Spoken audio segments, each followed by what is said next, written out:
Manusia akan diberitahu tentang apa yang dia telah lakukan dan apa yang dia telah tinggalkan. Dan boleh saya tambah tuan-tuan, demikian sebesar-besar benda buruk yang memang kita perlu tinggalkan, dan kalau kita tinggalkan kita dapat sebesar-besar pahala. Apakah dia? Syirik. Bila kita tinggalkan syirik seperti mana sepatutnya bagi setiap seorang Muslim, di situ ada pahalanya. Bahkan sebesar-besar pahala kita dapat kerana kita meninggalkan sebesar-besar benda buruk, dosa.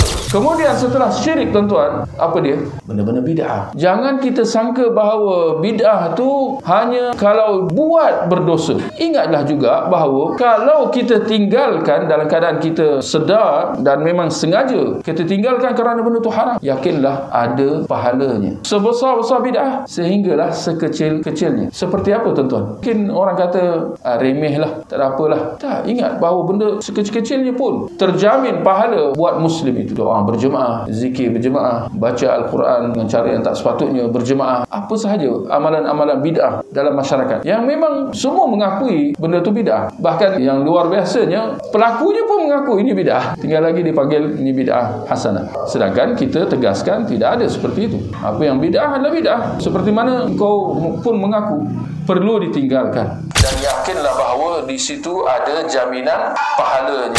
Ketika mana selepas salam, seperti mana tuan-tuan maklumlah, di mana-mana masjid lazimnya ada doa berjemaah, kita tinggalkan kerana itu tidak menepati sunnah. Bahkan barangkali kita bangun dalam keadaan mungkin ada mata-mata yang memandang secara serong dan sebagainya, yakinlah bahawa di situ ada pahalanya.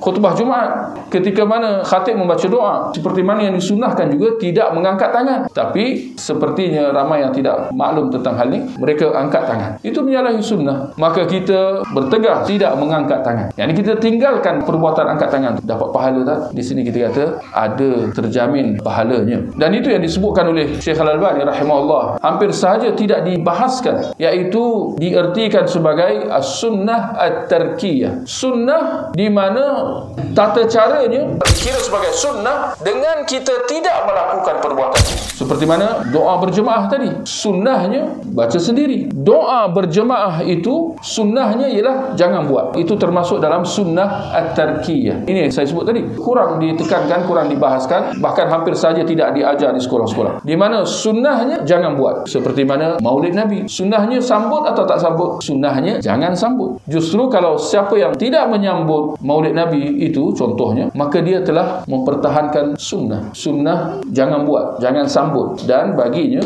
pahala secara pasti.